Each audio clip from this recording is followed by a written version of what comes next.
Foco no Afeto de número 189, tema: medo das pessoas e a sua superação. Gente, como superar as travas e se abrir para as amizades e para os relacionamentos? Em algum grau, eu não tenho dúvida de que todos nós tenhamos esta limitação. Em algum grau. Eu tenho, já tive muito maior, infinitamente maior. Se me dissesse na minha adolescência ou mesmo na minha juventude que eu ia um dia dar palestras online, na internet, falando para muita gente, eu teria tido um treco na hora lá, né? No entanto, foi toda uma vida de superação, enfim. E o que eu vou falar hoje não é fruto só do que eu estudei, é fruto do que eu pratiquei comigo também a partir de estudos e a partir de trabalhos acompanhados que fiz comigo, não é? Para mim.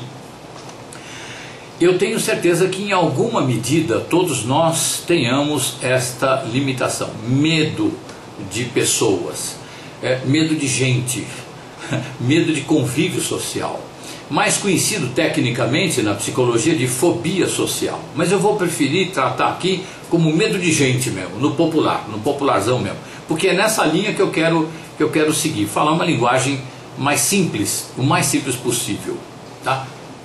Tentando não omitir as coisas essenciais. Como superar as travas e se abrir para amizades e relacionamentos quando no momento que a gente se percebe já isolado. A gente não percebe que tem o medo de gente, o tal do medo de gente, quando tem o medo. A gente acha que a gente é assim mesmo, mas quando aquilo começa a atrapalhar a vida da gente, aí vira um problema.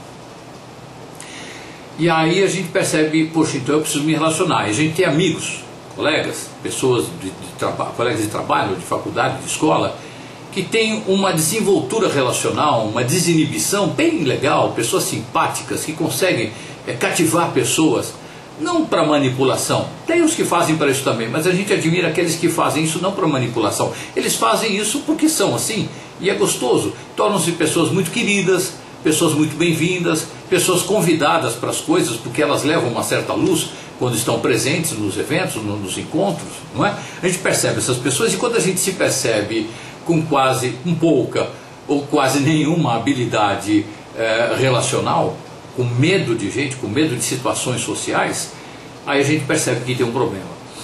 Esse problema aumenta quando a gente percebe que, por causa disso, a gente não é convidado para eventos, para situações em que a gente pode conhecer mais gente, e daí ser convidado para as coisas mais interessantes, para passeios gostosos, para empregos mais rentáveis.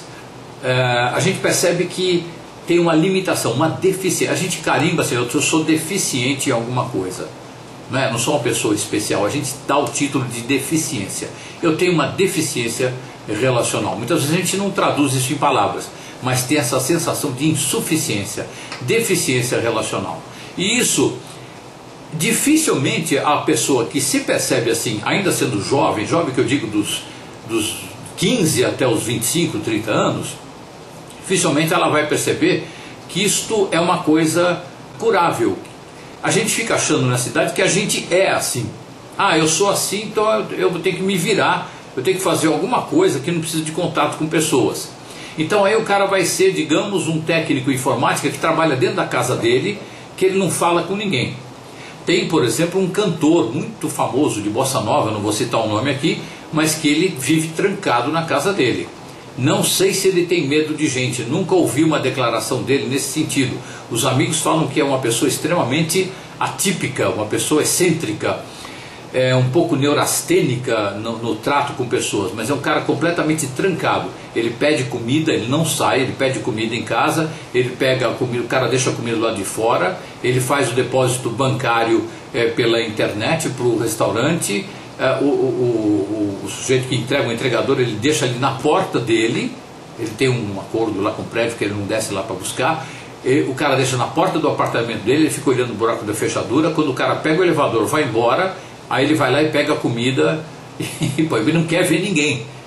Ele tem, suponho, medo de gente, ou fobia, ou então tédio ou cansaço em relação a pessoas. Nós vamos falar dessas duas coisas aqui, Importante a gente distinguir a questão do medo de pessoas, do tédio e cansaço em relação a pessoas. São duas coisas que não tem nada a ver umas com as outras. Muito embora algumas vezes você encontre pessoas que têm as duas coisas. Às vezes você se surpreende, às vezes eu me surpreendo numa situação tendo as duas coisas. Medo de pessoas e cansaço de pessoas, tédio em relação a pessoas. Então, voltando, o sujeito lá de 15 a 25 anos de idade, quando percebe que tem essa questão, essa limitação, é bom, eu sou um deficiente, isso não tem cura, então ele vai o resto da vida fazendo a vida dele girar em torno desta insuficiência, desta habilidade não desenvolvida, que é a habilidade relacional, desta incapacidade. E isso traz prejuízos enormes do ponto de vista da autoestima, que é o principal, e do ponto de vista mesmo profissional, relacional. A pessoa, eu vou dizer que é infeliz, mas ela é menos feliz, isso sem dúvida, é uma pessoa menos feliz, isso a gente não tem a menor dúvida. Poderia ser bem mais feliz se relacionasse soltamente, como muitas vezes essa pessoa com a limitação vê, como eu falei, vê os outros se relacionando muito bem e ela está lá recolhida. Isso gera raiva de si próprio, que a pessoa projeta nos outros. Quando a coisa é extremamente intensa, pode dar naqueles casos delirantes, de esquizofrenia delirante, que o sujeito acaba vendo nas pessoas uma fonte de perigo. O sujeito delira, o extremo, eu estou falando, o extremo desse problema, que ele tem vontade de matar todo mundo. E pode ser que acontece, a gente já vê falar, já ouviu falar em noticiários, da pessoa pegar uma arma e matar um monte de gente do nada, porque ele vê nas pessoas ameaça, ou seja, uma paranoia que ela desenvolveu por não ter tratado essa questão. Não é uma questão complicada, ou seja, do ponto de vista estrutural não é complicado resolver, é difícil, de acordo com o grau de lesão, vamos dizer assim, relacional que ela tem, é difícil, é uma coisa que dá um trabalhão, mas estruturalmente não, é uma coisa bem simples. Eu vou falar disso já já, vocês vão ver no final, eu vou apresentar, claro, a superação, a ideia da superação. Mas antes aqui eu quero distinguir, e é importante, é uma distinção básica que a gente precisa fazer. Gente que tem medo de gente, a gente muitas vezes confunde. Eu posso não ter medo de gente, mas me classificar com medo de gente. Porque todo mundo fala, pô, você não fala com ninguém, você não olha para a cara de ninguém, você não quer estar com ninguém, e não é medo. Eu tenho tédio em relação às pessoas. Pode acontecer isso. Pode acontecer isso. De repente, esse tédio, de um modo geral, ele é causado por causa do desnível de consciência. De repente você nasceu com uma consciência pouco acima da média. Eu não estou falando de QI. QI vai também, mas principalmente consciência. Você tem uma percepção maior das coisas. Então aí você vê assim, que a média das pessoas tem uma consciência um pouco mais primitiva. E é cansativo. É entediante o convívio. Você está lá ligado, não que você seja um nerd, mas você quer coisas mais sutis, coisas mais, enfim, você é mais seletivo nos seus convívios. E você tem uma consciência tão diferente, tão mais sutil, que o mínimo convívio com alguém que tem uma consciência média, no padrão, vamos dizer assim, no padrão médio, aquilo torna-se uma violência para você. Você não tem medo de gente, se precisar você vai lá, mas você vai com o saco cheio e volta com o saco estourado. O fato é esse, né? Você vai fazendo uma concessão, tá bom, tudo bem, vamos lá, tudo pelo social, vamos lá. Aí as pessoas falam de assuntos que não tem nada a ver com você, legais entre elas. Eu não quero aqui passar a ideia de que alguém que tenha uma consciência menos sutil vai ser desinteressante por si só. Não. Desinteressante é o convívio, é o contato para quem tem a consciência um pouco mais sutil. E é desinteressante para o resto também, porque aquele que tem a consciência mais sutil vai conviver com essa turma e vai ter um chato lá, um cara meio assim, com um sorrisinho amarelo o tempo todo. É aquele cara que todo mundo joga a bolinha de ping-pong, chega na vez do cara, ele deixa a bolinha cair. Ou seja, a energia não circula legal no grupo. Então é ruim para os dois. É ruim para os dois. Mas tem sempre aquele amigo que fala, não, mas vamos lá, porque vai ser legal, você é gente boa. Porque esse amigo percebe que você tem uma consciência mais legal, que você faz bem, você tem uma energia legal e tudo. Mas você é uma pessoa que não curte o que as outras pessoas curtem, mas ele quer que você vá lá por causa da sua energia. Não é nem por mal, pode ser por mal, mas não é nem por mal, não é nem para sugar a sua energia. Aí você faz tudo pelo social, você vai lá. E você vai ser aquele cara que vai jogar a bolinha pro chão. Todo mundo batendo a bolinha, quando chega a peteca na tua mão, você deixa cair. E aí a energia do encontro não roda, não vai legal.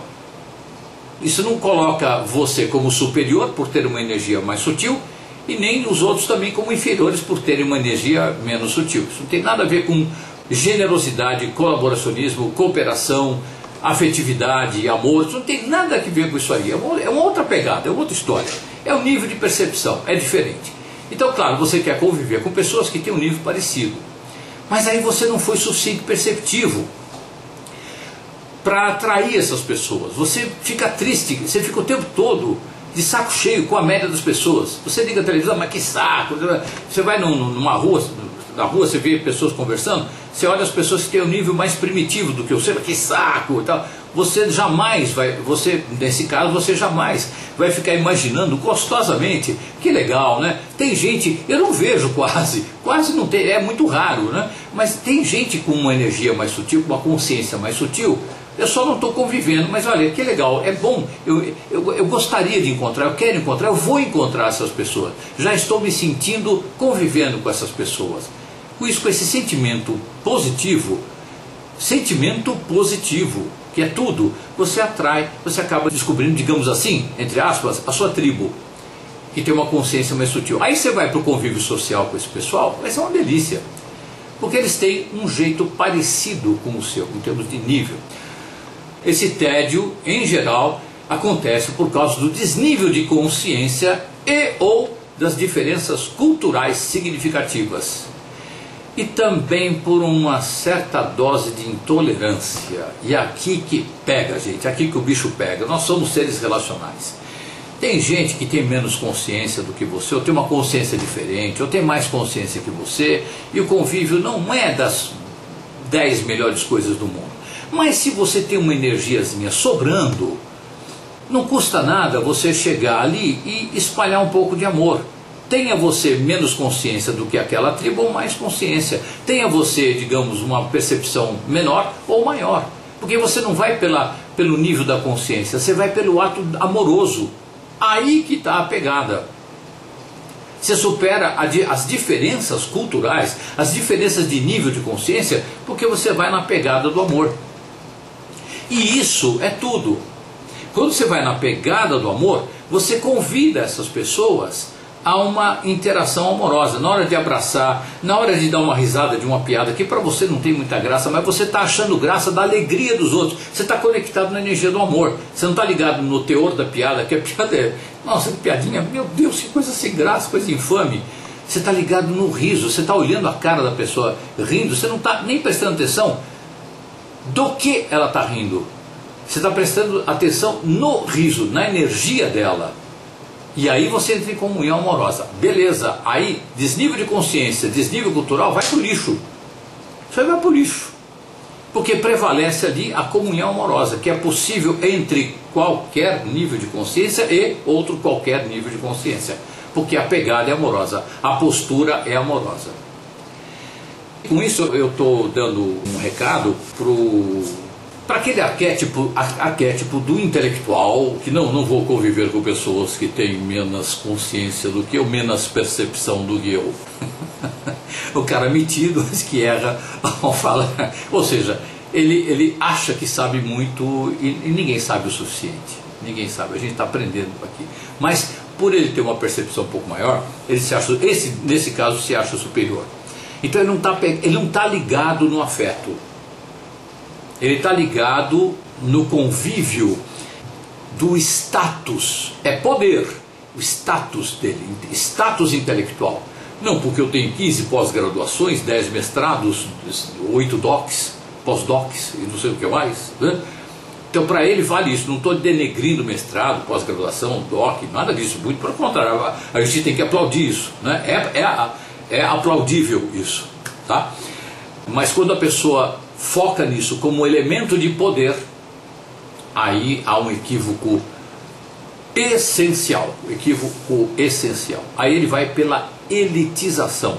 poder. Ele está desconectado, ele está numa consciência menor, mais primitiva ainda, do que o lugar onde ele está indo. Que simplesmente são pessoas que conhecem menos e eventualmente ali tem um amor. Digamos, na hipótese que aquele pessoal ali está amorosamente convivendo, não está um lixo de energia. O amor, nessa hipótese, o convívio ali amoroso é o bacana, é legal. A turma lá está conectada com afeto. Aí chega o tal do sujeito que tem uma capacidade intelectual é ego, é mente, ok? Não estou falando de nível de consciência, né? É cultura. E só que ele é um cara que ele precisa ser arrogante, porque tem uma baixíssima autoestima, então ele vai começar a desfilar um vocabulário ininteligível para aquele nível de percepção cultural ali, para mostrar poder. Então esse cara está desconectado do afeto, completamente desconectado de tudo que é interessante. É um caso pior ainda do que aquele que eu falei. O sujeito ele tem um nível de percepção, de consciência, não é intelecto, é nível de consciência mais sutil. Este é outro caso. Ele vai lá e, poxa, fica cansativo, porque ele queria estar fazendo outra coisa. Ele não queria estar tomando pinga e ouvindo um certo tipo de música. Ele queria estar meditando ou falando sobre autoconhecimento, ou ficar quietinho junto com pessoas. Ele queria um outro nível de convívio. Mas esse cara, como está ligado no amor, ele pode ver ali o amor e comungar amor com as pessoas. Isto é muito bacana. Aí entra a tal da tolerância. Não é tolerância no sentido de conceder, de fazer uma concessão indigna, o excesso de tolerância. É aquela tolerância generosa, aquela tolerância que eu posso fazer porque está neste momento me sobrando uma energia e não vai fazer falta nenhuma. Muito pelo contrário, eu mando essa energia, ela volta com amor, porque eu mando com amor, o grupo ali é bom, volta com amor para mim, beleza?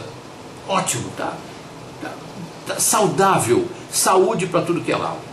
Então esse tédio em relação a pessoas, que ainda não estou falando do medo de pessoas, vou deixar para falar isso por último, é porque há confusão entre medo de pessoas e tédio em relação a pessoas. Então o tédio em geral é por causa do desnível de consciência e ou diferenças culturais significativas e uma certa dose de intolerância também. Isso aí é uma questão que cada um de nós aqui deve abordar dentro de si. Como é que eu estou sendo? Como é que está o meu exercício? O quanto eu estou desfocado no afeto? O quanto eu não estou frequentando aquela turma ali? Porque o pessoal ali é muito denso, o pessoal é muito pesado e tal. Se é uma energia de destruição, de desamor, de desqualificação, aí é uma outra história. Aí é lixo emocional. Mas se a turma ali está na alegria, a alegria produzida por uma música que você acha abominável, que para você não tem nada a ver, mas eles estão alegres. Eles estão alegres, não tem nada de destrutivo ali, eles estão felizes, estão alegres. Então aí é a hora de você questionar, espera um pouquinho só, eu estou focado no amor ou a questão cultural é mais importante para mim? O que é mais importante, a questão cultural ou o amor?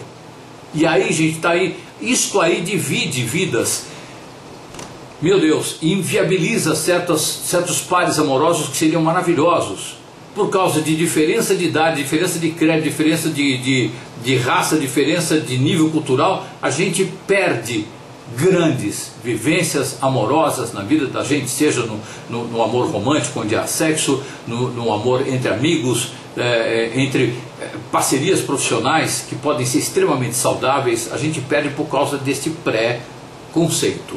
Então esse tédio em relação a pessoas é uma coisa sempre a ser superada, porque a gente precisa botar sempre na frente o amor. A gente tem que botar o amor na frente.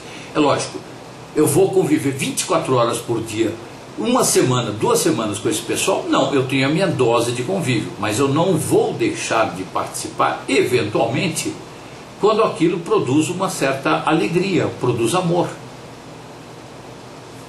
E eu não sendo preconceituoso, é ali que eu vou encontrar. Eu estou pedindo tanto a Deus, por exemplo, para viver um grande amor, e eu estou pedindo, mas me convidaram para um negócio, um tipo de música que não tem nada a ver, eles vão beber um negócio que não tem nada a ver. Aí eu tenho que estar auscultando qual é a vibe do pessoal. É amorosa? Tá, então vamos lá. Vamos lá. Se eu cansar, eu saio. Eu posso ir e sair. Então, tudo bem, não vou ficar preso, algemado ali dentro, né? Não vou ficar sequestrado ali. Eu posso chegar ali, desfrutar. Cansou, encheu a paciência, Bom, com licença, ou a minha energia se esvaiu por alguma razão, vou embora.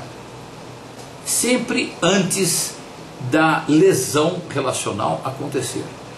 Escoamento de energia, conflito pessoal que eu digo, não precisa nem chegar na discussão, é naquela desincronia que você sente quando está conversando com um grupo de pessoas, você sente que você está fora, está deslocado dali, com muito sorriso, com um abraço gostoso, focado no afeto, um abraço para cada um, um sorriso bacana, você vai, porque no outro dia aquela mesma turma pode estar num astral, num momento maravilhoso, celestial ou infernal, você escolhe o que fazer, mas o importante é o não preconceito e dar uma chance para o amor.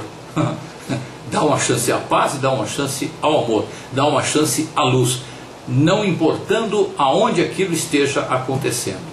Ok, gente?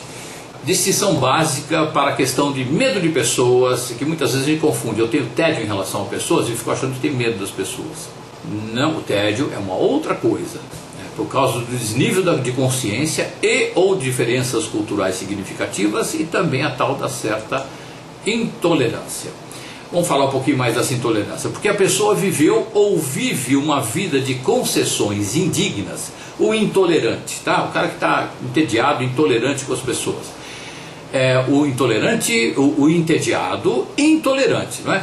Ele viveu uma vida, ou vive ainda uma vida de concessões indignas sucessivas em relação às pessoas. Ele sempre cede, o outro tem razão, ele sabe que não tem, mas ele dá razão para o outro, ele se coloca abaixo, ele consegue, a energia dele escoa, ele não sabe delimitar o espaço, marcar o espaço pessoal dele e comunicar o espaço pessoal dele, preservar o espaço pessoal dele, ele não sabe fazer isso. Então ele vai na concessão indigna, negando a si próprio em benefício de efêmeros sucessos relacionais imediatos, ou seja, ele dá a energia dele, ele desperdiça a energia dele, ele vende, mercantilismo, poder, o poder entra por uma porta, o amor sai pela outra.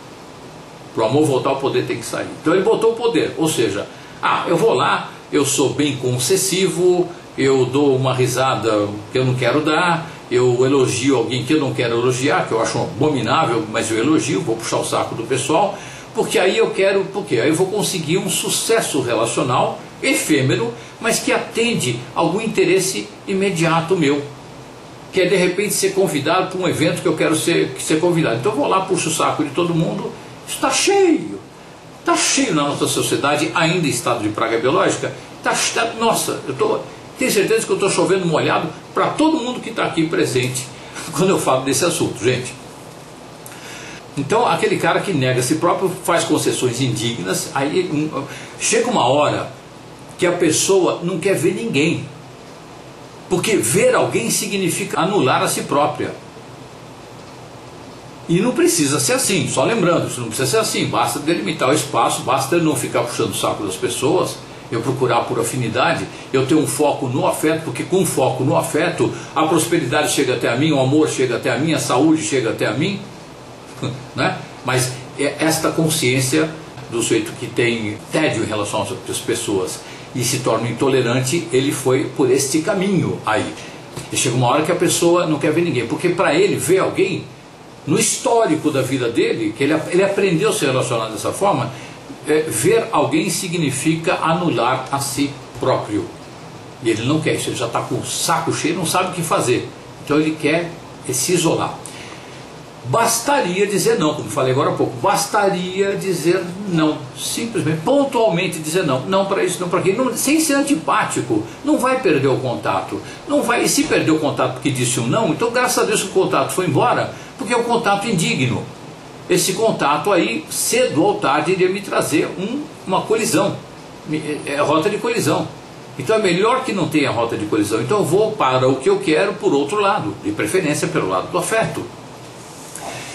Isso precisa ser tratado com muita percepção, gente. Isso não pode ser assim, eu vou indo. Não, eu vou indo, aí o inconsciente, deixa a vida me levar, não é a vida que te leva, é o inconsciente que te leva. E ele te leva, sabe para onde, não é? Para a rota de colisão existencial, mais do que relacional. Essa pessoa se isolando dos relacionamentos, porque está com o saco cheio, entediada, ela não entende que o relacionamento pode acontecer de forma digna, ela se isola, ela se torna uma pessoa infeliz. Para mim, infeliz significa pouco saudável ou com um tanto de doença, um tanto doente. Porque a nossa saúde depende da boa qualidade relacional com a gente mesmo e com os outros. A gente só consegue ser saudável quando a gente está saudável nas relações. Isso não significa se dar bem com todo mundo, frequentar todo mundo a toda hora, não. É perceber o nosso espaço, mas não preservar o nosso espaço, mas não deixar de ter convívios saudáveis e ir atrás desses convívios saudáveis. O assunto, o tema de hoje é medo de pessoas e sua superação. E eu quis fazer uma distinção básica aqui, distinguindo tédio e cansaço em relação às pessoas e medo de pessoas. Porque muitas vezes a gente tem tédio em relação a pessoas e acha que tem medo em relação às pessoas. Na verdade, a gente acaba adquirindo este medo, mas ele é um medo secundário. Ele é fruto, é derivado da minha não preservação de espaço pessoal. Ok? Então agora eu falei da intolerância, que é um dos derivados do tédio, né? Aquela pessoa que tem o tédio relacional, na verdade, o tédio como derivado da intolerância. A pessoa acaba ficando intolerante. De tanta concessão indigna que ela faz, ela acaba ficando entediada. Falei aqui da intolerância e agora nós vamos falar exatamente, focadamente, no medo de pessoas, que é o tema de hoje. Isso, o medo de pessoas, pode nascer lá na infância ou em qualquer idade em que a pessoa foi sistematicamente desqualificada e ignorada pelos convivas. Em algum momento da vida a pessoa foi desqualificada, ela foi humilhada, ela foi ignorada, foi desprezada. Em geral, isso acontece lá na infância. No caso da origem estar na infância, não raro a causa está no distrato dos pais em relação aos filhos. Muitas vezes os pais fazem isso sem saber, pais que não têm muita percepção. Um pai que tem um grau de psicopatia, que não tem sentimento, né? Ele vai tratar o filho como uma máquina. Faça isso, faça aquilo, errou, ele desce o pau, acertou, não fez mais que obrigação. Ou então uma pessoa que não tem percepção. Tem muita gente que não tem percepção do outro, tem dificuldade em ter percepção da outra pessoa. Não é por mal, não tem nada de psicopatia, mas não vê. Ele não vê mesmo. O outro está lá ferrando com a vida dele, mas não vê. O outro está lá sofrendo consequências de atos dele mesmo, mas ele nem sabe que cometeu tais atos. E não viu mesmo. Não é faz de conta que não viu. A pessoa não tem percepção. Tanto que ela não tem essa percepção e se ferra por causa dela. E acaba ferrando os outros por causa dela. No caso aqui, é essa falta de visão, de percepção em relação ao filho. Né? No caso da origem está lá na infância. Né? Não rara a causa está no destrato dos pais em relação aos filhos. Humilhações, desqualificações, descrédito na capacidade e nos talentos dos filhos. Quando a criança, ainda pequenininha, é criada isolada, mimada, isso daí resulta na não socialização da criança. Percebe, gente? Ela não é contextualizada no social. E geralmente isso predomina um pouco nos filhos únicos, né? Filho único tem essa questão, mas também tem filho que tem irmãos e que os irmãos são criados dessa forma, recolhidos do social. Então a pessoa perde a percepção do outro, no convívio social. Não tem ideia do que é respeito, do que é limite, do que é respeito a si próprio, de não deixar o outro invadir. A pessoa vai para o mundo, ela vai para o total desconhecido. E são pais que não têm, por uma razão, por outra, ou por outra razão, não têm percepção do filho, nem sabem naquilo que estão metendo o filho quando põe o filho numa escola. Tadinho do filho, mais perdido que cachorro quando cai de mudança. Ou um cotoco ou um covô. O que é isso aqui? Quero minha casa. Não quero nem minha mãe e meu pai, porque já sabe que não percebe direito a ele ou a ela, né? Eu quero minha casa, porque lá pelo menos eu me escondo debaixo da cama e tudo bem, ninguém me vê, né? Minha mãe entrega comida por baixo da porta. Isso é uma piada, claro, mas não duvido que isso aconteça, tá? Humilhações, desqualificações, descrédito nas capacidades, nos talentos dos filhos. E quando a criança é criada isolada, mimada, resulta na não socialização da criança. Ela aprende a temer a sociedade. Nessa condição, a criança aprende a temer a sociedade. É lógico que a sociedade causa um certo temor. A gente tem que ter cuidado com tudo no social, porque no social tem tudo que é tipo de nível de consciência. Então a gente tem uma ética, uma lei, e assim, quem está de acordo com a lei supõe-se que é boa gente, ou pelo menos que não vai, que respeita a lei, então não vai me prejudicar naquilo que a lei delimita o comportamento da gente, naquilo que a lei restringe ou mapeia o comportamento da gente. Mas a criança não tem essa noção. Ela não tem a menor noção. Ela teme a sociedade porque ela não sabe nem para que serve gente. Ela não sabe nem como é que a gente fala, como é que a gente se comporta. Mesmo aqueles amiguinhos que tem ali na infância, ela fica achando que são aqueles amiguinhos só que existem. As outras pessoas são um mistério. Ou muitas vezes projetam os amiguinhos naquelas pessoas, o que é um outro erro muito grande, um equívoco muito grande, coisa mesmo de criança. Mas o que tem ali dentro é o temor, o tempo todo, o temor em relação ao social. Gente, esse temor abrange até como a desqualificação, a ignorância. Eu digo a ignorância, se os pais ignorando a essência desses filhos, eles crescem absolutamente desconhecendo a própria biologia. Eles não têm orientação sexual, não têm orientação alimentar mínima. Nesses casos, pais não perceptivos. A criança, ela tem os impulsos. Quando vai ficando adolescente, tem o sexo que começa a surgir. A criança não tem, ela tem um impulso, mas ela não sabe como lidar com aquilo ali. Ela vê que pai e mãe proíbem aquilo. E aí gera culpa. Quando são pais perceptivos, já tem essa questão, porque a sociedade exclui o sexo, a família exclui o sexo. Imagina quando tem a ignorância em relação aos filhos. Os filhos se sentem ignorados, inexistentes. Essa é a questão, não é? Eu estou delineando aqui o perfil daquela pessoa que vai ser vítima de bullying depois. Aquela pessoa que cresce numa fragilidade tal, numa ignorância tal a respeito de si própria, que ela cresce perdida e aprende a temer. Ela é perdida e aprende a temer. Ela é perdida e aprende a temer. Ah, o que você é? Eu sou perdido. E o que você faz em relação às pessoas? Eu temo. Basicamente é isso. Ela aprende outras coisas, mas elas são periféricas. A essência fica aí. Primeiro, porque ela não foi educada para interagir com os outros. E segundo, porque toda a desqualificação dessa que aconteceu ali na infância lhe dá uma sensação de profunda incapacidade, incompetência e insuficiência. Tá bom, o que é mais? Então ela fica com uma sensação de profunda incapacidade, incompetência e insuficiência para se relacionar.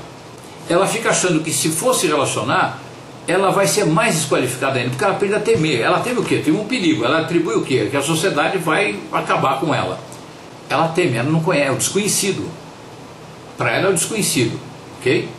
Quando ela não conhece a si própria, quando não teve pai e mãe ajudando na percepção de si próprio, ela cresce completamente perdida. Ela não se conhece, ela não se sabe. Gente, eu estou repetindo isso aqui, está meio redundante, mas é importante, porque muitos de nós passou por isso e passou meio que em branco, a gente se ferrou e tal, e aprendeu a se virar. Mas dá uma olhadinha lá atrás. Se esse medo que você tem de lidar com pessoas, porque eu tenho os meus, você tem os seus, se esse medo que você tem de lidar com as pessoas não veio daí. Se esse medo é equivocado, sem dúvida, esse medo é equivocado. Porque não é para ter medo, é para você ter percepção em relação às pessoas. Com medo eu não tenho percepção. Então, veja que coisa, não é? A pessoa cresce com medo, com sensação de incapacidade, incompetência e insuficiência.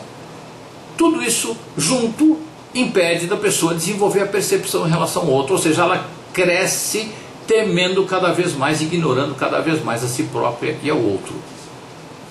E vai crescer, vai desenvolver fobias, medo de tudo, paranoia, vai ficar com toque, com um monte de coisas. E com isso, gente, está pronto, quando a pessoa chega na idade adulta, sem ter mexido, sem ter feito uma terapia, sem ter se trabalhado de alguma forma, quando essa pessoa tem 18, 17, 18 anos, 20 anos, 22 anos, está acabado, está terminado o projeto de um ser candidato ideal a uma vítima real do bullying. Ou seja, sem perceber, pai e mãe, os pais, esculpiram um ser para ser vítima de bullying. Quer dizer, a coisa já estava ruim. Aí a pessoa vai para a escola, pior ainda. Essa criança vai para a escola já intimidada, tensa e amedrontada, como eu falei. As outras crianças percebem, e criança é meio cruel, a gente sabe disso. Elas percebem a fragilidade da outra lá e começa a tortura. Quanto mais essa criança se sente intimidada, maior é o bullying maciço que ela vai sofrer. Vai demorar muito para que os pais percebam, se é que um dia vão perceber, o que está acontecendo com o filho. Porque se eles são não perceptivos, vocacionais, vamos dizer assim, biologicamente são pessoas configuradas de um jeito que não tem percepção, não mesmo, e não é por mal, pode fazer terapia, pode fazer o que for, a pessoa não adquire essa percepção, a não ser que caia uma ficha, tenha um insight. Isso pode acontecer. Meditando muito, eu tenho certeza que isso melhora. O único jeito, na minha opinião. Vai demorar muito para que os pais, se é que um dia vão perceber, né, percebam o que está acontecendo com o filho.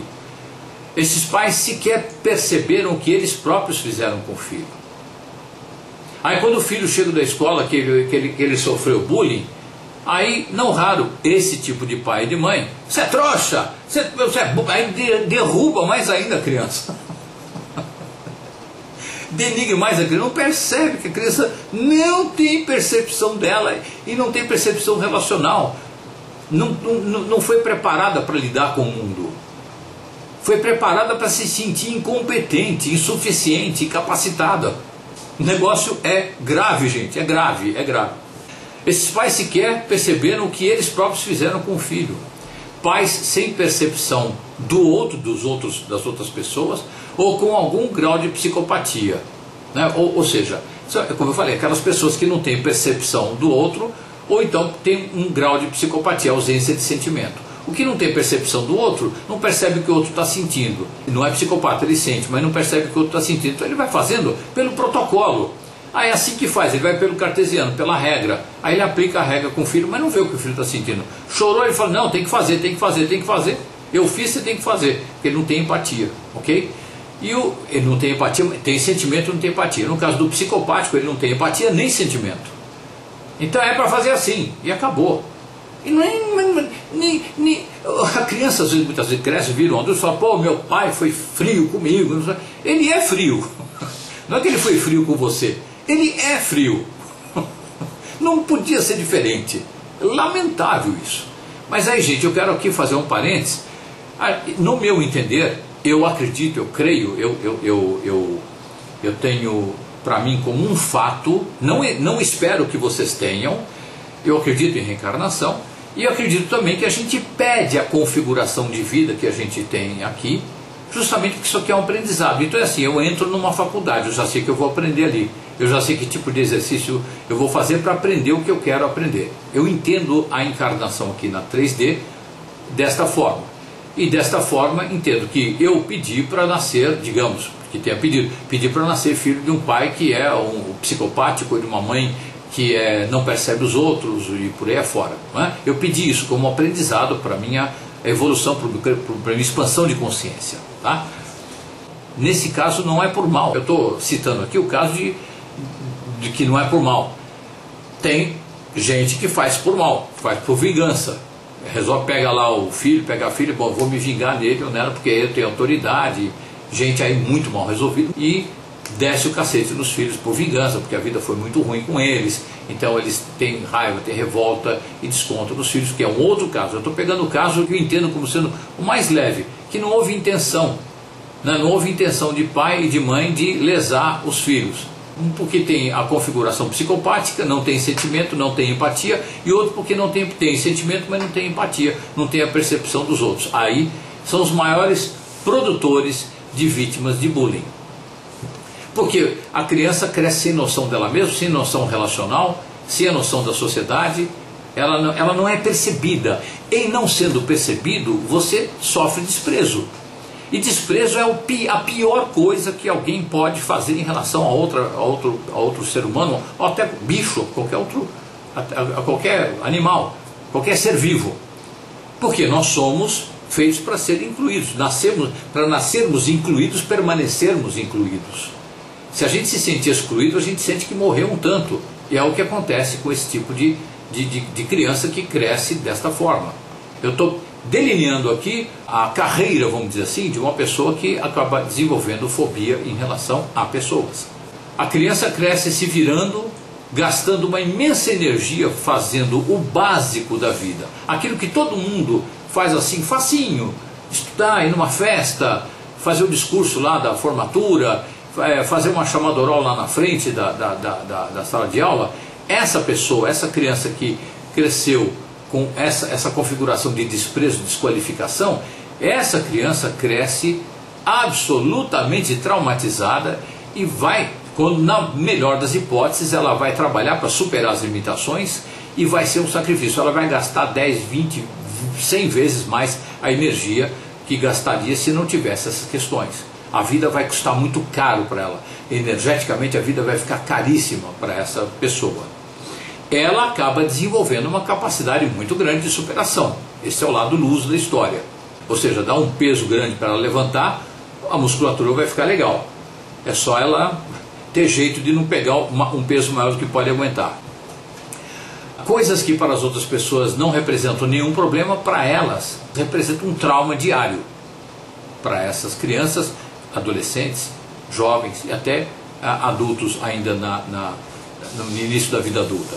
Tem casos em que uma pessoa reúne as duas coisas: tédio e cansaço de pessoas e também medo de pessoas. A pessoa cresceu com esta circunstância de pais pouco perceptivos e ela acabou desenvolvendo um medo de pessoa, um medo social, uma fobia social muito grande, e ao mesmo tempo ela tem uma percepção mais sutil das coisas. Então, o que acontece? Ela tem medo das pessoas. A mãe fala: vamos na festa de não sei quem porque tem que ir. Aí a criança pensa com ela: eu não aguento, gente. Ela pensa com ela: eu vou ter um convívio social. Começa a suar, começa a tremer, porque eu tenho medo de pessoas. Aí ela fica pior ainda, porque ela vai conviver com um nível de consciência diferente, porque ela tem uma percepção mais sutil das coisas. Gente, isso é um sofrimento absurdo. Absurdo. Repito aqui, no meu entender foi pedido por esta alma que está encarnada numa pessoa assim como um aprendizado. É o que a pessoa encomendou. E aí ela... Então, só que é uma barra, quando junta as duas coisas, né? Uma barra pesada. Ela tem tédio e cansaço em relação às pessoas porque ela tem um nível, uma percepção diferente, mais sutil. Ela é uma pessoa, às vezes, mais delicada que as outras, que a média das pessoas. E ao mesmo tempo tem esse pavor de convívio social. Então aí é um campo de concentração. E a festa, ir à festa para uma pessoa dessa é ir para um campo de concentração. Onde tem tortura, tem desqualificação, tem xingamento, tem cuspe, tem tudo que denigre, que desqualifica. Pode parecer para alguns que eu estou sendo muito dramático, muito exagerado, mas não estou não, gente. Não estou. Conheço diversos casos assim. Não configuram exceção. Para um certo número de pessoas não configuram exceção. Não é um caso, dois. Inúmeros casos. Todos os tímidos que eu, em consultório de coaching aqui, ajudei no meu trabalho, porque eu não faço tratamento, não sou da área de saúde, eu faço treinamento relacional. Todos aqueles que eu treinei tiveram quadros exatamente como esse. Ou um caso, ou outro, os dois. Ou tédio e cansaço em relação a pessoas, ou medo de pessoas, ou as duas coisas, que é pior ainda. Eu já atendi pessoas que são absolutamente geniais, ótimos corações, mas pessoas que não conseguem gravar um vídeo para si próprio. Tal pavor da possível exposição do vídeo. A pessoa vive dominada e regida pelo medo o tempo todo. É terrível. Todos nós, repito, todos nós em algum grau temos esse medo de pessoas. É que na média a gente tem um medinho, né, de pessoas. Um medinho, um medo mais ou menos. Mas nesse nível, eu estou falando do extremo aqui. Nesse nível a gente às vezes ouve falar, ou não ouve, nem ouve falar, né, nem chega até a gente. Né.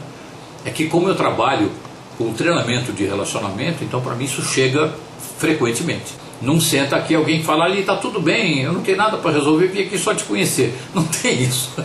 A pessoa senta aqui porque tem uma questão para resolver relacional. Bom, gente, agora eu vou falar da superação. Finalmente vou falar da superação dessa questão. As minhas humildes sugestões de superação, técnicas de superação para quem tem um quadro semelhante ou idêntico a esses que eu delineei aqui, que eu tracei aqui, sobre pessoas com medo de pessoas, pessoas com tédio em relação às pessoas e pessoas com essas duas coisas em relação a pessoas.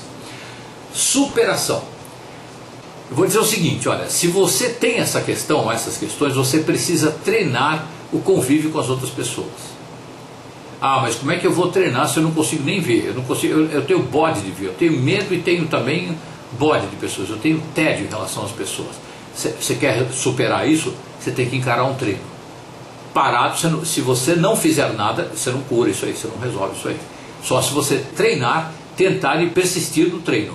Aí você consegue superar. Só consegue quem não desistiu. Óbvio isso, né? Qual é esse treinamento? Você vai para uma loja, você vai para um posto de gasolina, você vai no supermercado, você vai em lugares em que tem balconistas atendentes e você vai conversar com o lojista. Ah, mas eu nem olho na cara. Eu passo no caixa, dou o dinheiro completo, pago e tal, pego o troco, não olho na cara, passo o cartão ali e vou embora. Então, quer superar? Então, se dê ao trabalho. No começo é se dar ao trabalho de olhar nos olhos da pessoa. Você vai morrer de medo, você vai ficar com medo que essa pessoa te xingue, te desqualifique, fale mal da sua bolsa, do seu vestido, fale mal da sua maquiagem, do seu cabelo, fale mal do seu jeito de tratar, fale mal da sua roupa, do seu terno, da sua gravata, da sua pasta, da sua bermuda, da sua camiseta. Você vai ter medo, a priori você tem medo. Só que não obstante esse medo, você vai deixar esse medo de lado nessa hora. Ah, mas é muito fácil falar, né? É fácil falar sim, e é muito difícil fazer. Eu estou te passando aqui uma coisa que eu fiz comigo. Não quer dizer que o que é bom para mim seja bom para você. Isso não quer dizer. O que vale aqui é o seguinte: se o que eu estou falando bate no teu coração aí como um insight de algo, opa, se eu for por aí eu sinto que eu posso melhorar, então experimenta. Se você sente que não pode melhorar com isso, então nem experimente. Só vai sair em campo fazendo exercício se você sente que de fato que isso pode te ajudar. Porque a filosofia do coach é pegar a sua dificuldade de frente. Não é tratar a dificuldade de lado aqui. Não, porque aí não é tratar. Né? Você tem que olhar para ela e superar. Um jogador de vôlei que tem um problema no saque, o técnico vai falar, você tem que treinar saque. Vai ficar treinando aí 2 horas de saque. Depois vai lá para fazer uma massagem no braço e tal, volta e continua treinando saque. Amanhã mais saque até ficar bom. Você tem que trabalhar a limitação, o obstáculo, para transformá-lo em degrau, para superar o degrau. É isso. Você vai conversar com pessoas em lojas, com atendentes, com os caixas, esticar um pouquinho a conversa. Ah, o dia está gostoso hoje, né? Poxa, hoje está chovendo. É um papo que não vem do nada e vai para nada, aparentemente. Se você fala com simpatia, no começo talvez você não consiga, mas com o tempo você vai conseguir falar com simpatia, você vai perceber que você leva ali para aquela pessoa um clima gostoso, agradável. A pessoa começa a olhar para você de um jeito, ela começa a perceber uma leveza em você, quando você consegue botar um sorriso no rosto. Talvez demore para você colocar esse sorriso no rosto. Só o fato de você começar a falar com ela já é uma grande coisa. Persiste até que você põe um sorriso. A primeira grande meta é você tirar do rosto dessa pessoa, desse atendente, um sorriso. Quando você fez a pessoa sorrir por alguma razão, você vai inventar uma história qualquer, você vai falar, poxa vida, eu estava andando na chuva e meu sapato escorreu, aí eu perdi o sapato. Você inventa qualquer coisa engraçada ali, até que a pessoa dê uma risada. Você se torna um risível, que é o pavor de quem cresceu sendo desqualificado. Só que aí dessa vez você está se fazendo risível, não é ninguém de fora. É você que está se fazendo. Isso é um treinamento para você superar situações em que você fica sendo risível por gente de fora. Conversar com pessoas de loja, com atendentes, com caixa e dar uma esticadinha no papo. Então eu consegui falar bom dia, como vai, tudo bem, até logo, bom trabalho para você. No outro dia, puxa vida, o movimento está grande hoje aqui, não está na cara, está até um monte de gente dentro da loja, mas você manifesta uma admiração, você manifesta uma estranheza, manifesta talvez até a sua compaixão com aquela pessoa que está trabalhando muito ali, poxa, o movimento está grande aqui, você está trabalhando demais hoje, né? Hoje tá pesado, né? Aí a pessoa pode dizer qualquer coisa para você, você dá uma esticadinha, conversa, estica um pouquinho mais. Outra coisa que você deve fazer é aumentar gradativamente o tempo da conversa. Aí não é uma conversadinha a mais, é você estabelecer um papo ali. Enquanto você está passando as compras ali, que digamos no supermercado, a moça do caixa ali, ela vai passar e botar no código de barra o produto que você está comprando, e dependendo do número de coisas que você comprou, nossa, aquilo vai demorar uns 3 minutos. Nesses 3 minutos você tem uma conversa, você contar a história da sua vida e estabelecer uma relação de simpatia e de humor. Dá para ser muito divertido, gente. Eu estou dizendo que dá para ser divertido, não é porque eu li não, porque eu faço isso no meu cotidiano. Eu me proponho até hoje a fazer isso no meu cotidiano. E é muito bom, porque eu entro ali com um estado de humor, às vezes não muito bom, estou na rua, e saio dali melhor, porque estabeleci um contato feliz, houve uma troca de energia amorosa, bem-humorada entre mim e aquela pessoa ali. Bom, outra coisa que você pode e deve fazer, no meu entender, é gravar-se em áudio e ouvir-se várias vezes. Você põe um gravadorzinho, compra um gravadorzinho desse aqui, olha, aqui é perfeito, baratinho, uma qualidade de áudio profissional, ou semi-profissional, quase profissional. Pega o texto de um livro qualquer e grava você falando. Você interpreta aquilo que você está falando ali. Você fala alegre, triste, chorando. Você simula essas situações para ver se você tem a emoção à mão. Eu chamo isso de fisioterapia das emoções. Você lê um texto, o mesmo texto, você lê de várias formas, né? 5, 10 linhas, e depois você se ouve. Aí no primeiro você se propôs a estar romântico, de repente você vai ouvir, poxa, aquele texto em que eu me propus estar romântico na leitura, na interpretação, eu percebi que eu estou triste, então tem alguma questão aí no emocional romântico com você. Então aí você vai trabalhar essa questão do emocional, você vai ouvir gente falando romanticamente e vai imitar essas pessoas. Pega no YouTube, está cheio de gente falando romanticamente, imita, não tem problema com a imitação, você nunca vai ser a outra pessoa, você vai desenvolver, manifestar o romantismo que é seu mesmo, fazendo esse exercício. Chamo de fisioterapia das emoções, esse exercício. Você vai gravar-se em áudio diversas vezes, aí você vai subir mais um degrau, você vai gravar-se em vídeo diversas vezes e assistir. Ah, mas botar, cara, pelo amor de Deus, é ridículo. Bem-vindo ao clube. Não há ninguém que põe a cara no vídeo e não se ache um tanto ridículo. A pessoa pode não revelar. Pode ser o cara considerado mais bonito, a mulher considerada mais bonita, ela vai ver, não, mas a sobrancelha, aquele fiozinho ali, aquilo é horrível, pelo amor de Deus. Não, mas aí a cor do não sei o que, a maquiagem, o cabelo, sempre vai ter um problema. Por mais perfeita que a pessoa seja considerada, ela vai ver sempre um defeito. A gente nunca vai focar na beleza interior, que é ela que vale. E é nisso que eu quero que você foque quando for se gravar em vídeo. Você tem que botar alegria no olho. Você não vai botar um sorriso falso. Hoje estou muito feliz, porque o dia está muito agradável. Eu estou contente que amanhã nós vamos viajar, vamos para a praia. Desliga a câmera, pronto, agora vamos ver como é que ficou. Fica horrível.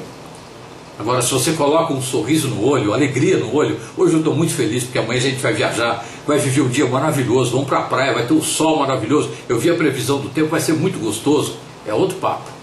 E pode ser melhor, e você vai gravando até que você tire a alegria, aprenda a tirar a alegria de dentro de você, porque você foi educado para não manifestar nada do que você sente. Você foi educado para entender que a manifestação do que você sente é um lixo. Você foi educado para entender que você é um lixo, no caso ter medo de pessoas, ou tédio em relação a pessoas, né? Como a gente viu aqui. Então você tem que fazer o que? Você tem que tirar a interessância de dentro de você. Tem que tirar o humor, o amor, a alegria de dentro de você. Percebe, gente, a pegada desse exercício? Eu estou falando aqui de uma forma sintética, daria para fazer uma palestra só sobre superação disso daí. Uma videoaula só sobre superação, mas é importante listar como é que a gente supera, que eu me propus aqui a falar não só do problema, mas eu sempre gosto de dar a minha sugestão. Tem gente que tem pruridos em dar sugestões.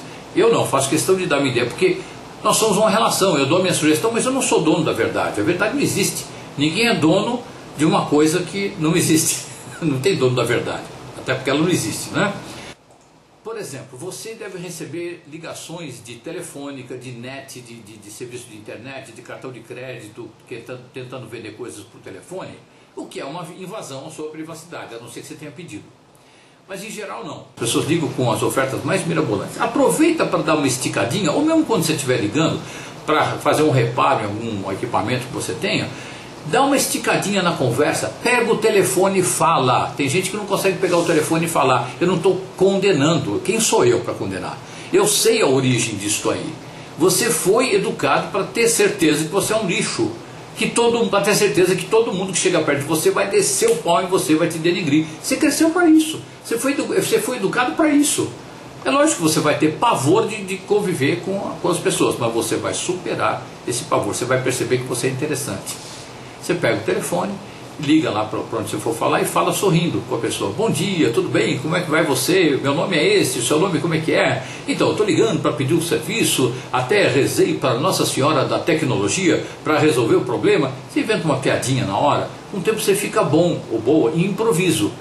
Improviso de humor, não é humor de stand-up, nem de comédia de televisão, não é isso. É uma pessoa bem humorada, leve, que foi aquilo que castraram em você.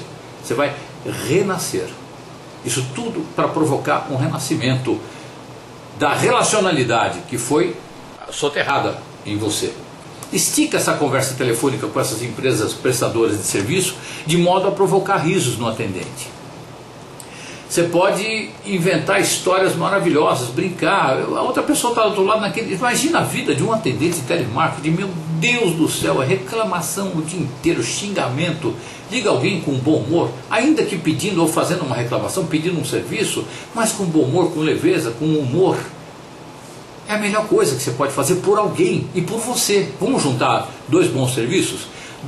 Uma relação digna, em que você dá coisa boa e recebe coisa boa também. Porque o bom disso para você, você desenvolve a relacionalidade e percebe que você é uma pessoa interessante. É questão do jeito.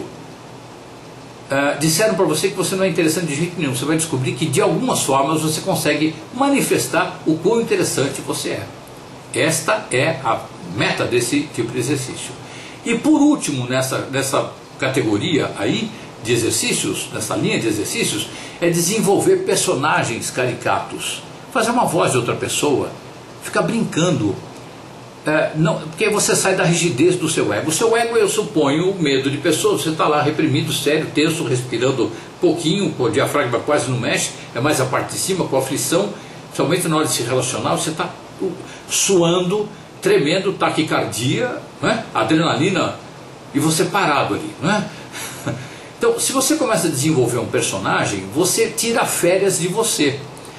Ou seja, a sua personalidade por um instante sai e entra um personagem. Aí esse personagem tem personalidade própria. Ele tem personalidade própria, ele não é você. Só que isso você não vai desenvolver isso da noite para o dia. É um treino sistemático.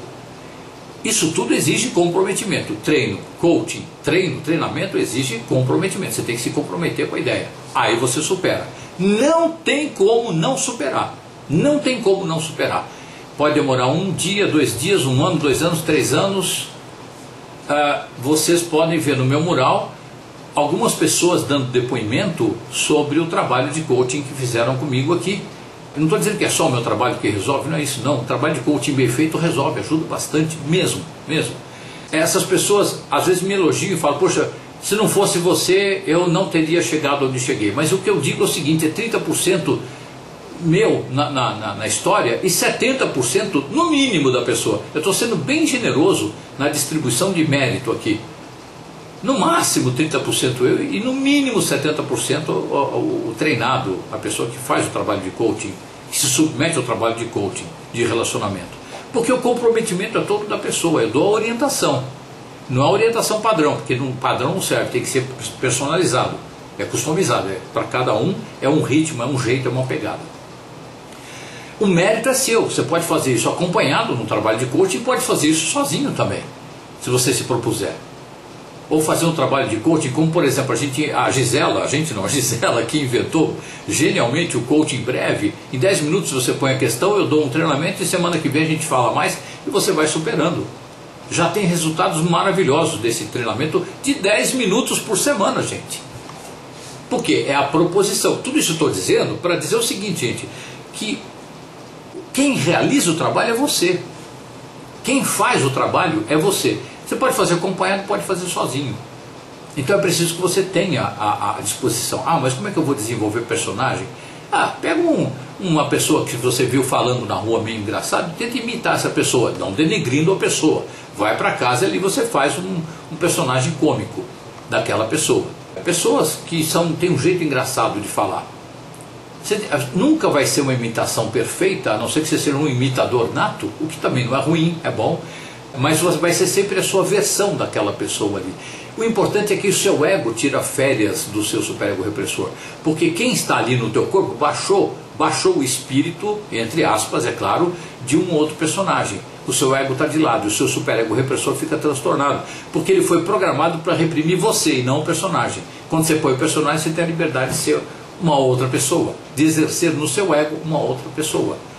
Isto é um treino, digamos assim, o top desta categoria. Depois, mais para frente, tem outras categorias, mas o que eu quero dizer aqui com esse grupo, você fazendo isso aqui, gente, é o caminho para você voltar, para você renascer das cinzas para a saúde relacional. Essa é a minha profunda sugestão. Agora, isso tudo, gente, é preciso que você faça focado no amor. Se você não estiver focado no amor, você está com raiva, você vai lembrar, na hora de fazer o exercício, você vai ficar com raiva do quanto te denegriram, quanto te desprezaram, você tem que jogar isso de lado.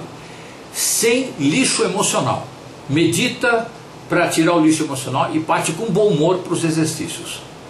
Porque na hora que você confrontar a sua limitação, você está tentando falar com a atendente, esticar um pouquinho e não conseguiu, não foi bem sucedido, não foi bem sucedida, você vai ficar com raiva de você, aí vai ficar com raiva das pessoas que cometeram bullying em relação a você, que te desqualificaram, te desclassificaram e por aí afora. Não entra em raiva. Se você entrar em raiva, não é o exercício, não está acontecendo o exercício. Então, olha, aconteceu a raiva, medita e continua fazendo o exercício. Percebe? Ele precisa ser feito sem raiva e com foco no afeto, ok? Gente, finalizando aqui, eu quero ler um post curto, bem curtinho, que dá uma boa dica sobre afinação relacional. É o título do post, está no meu livro, Somos Mais Interessantes do que Imaginamos. Afinação relacional. Se houvesse um aparelho, uma espécie de raio-x que mapeasse a imensa gama de interações via pensamentos e sentimentos entre duas pessoas, nós ficaríamos impressionados com a tamanha diversidade dos teores que vão do ódio profundo ao amor universal, às vezes num único minuto. Se esse aparelho pudesse mapear a mesma coisa, só que na humanidade inteira, concluiríamos, numa análise mais superficial, que somos um poço de contradições, e numa análise mais aprofundada, que somos uma relação caótica tendendo ao aperfeiçoamento. Porque você vai olhar historicamente, o homem vem de uma barbaridade imensa e hoje tem uma sociedade muito melhor, ou muito menos pior, como você quiser definir. Tá? Você tem muito mais gente vivendo melhor. Hoje, uma pessoa que viva na comunidade tem uma vida do ponto de vista de aparatos circunstanciais, o tanto de saneamento que tem, que é precário, o tanto de eletricidade, de água encanada que tem, uma vida muito melhor que muito rei do século XVIII, do século XVII. Percebe? Eu estou falando do ponto de vista tecnológico aí, mas eu estou falando também do ponto de vista relacional. Graças ao iluminismo que estabeleceu regras para melhorar o convívio entre as pessoas no nível social, mais dignidade para o povo, a gente tem uma sociedade e uma lei hoje muito melhor do que antes do iluminismo.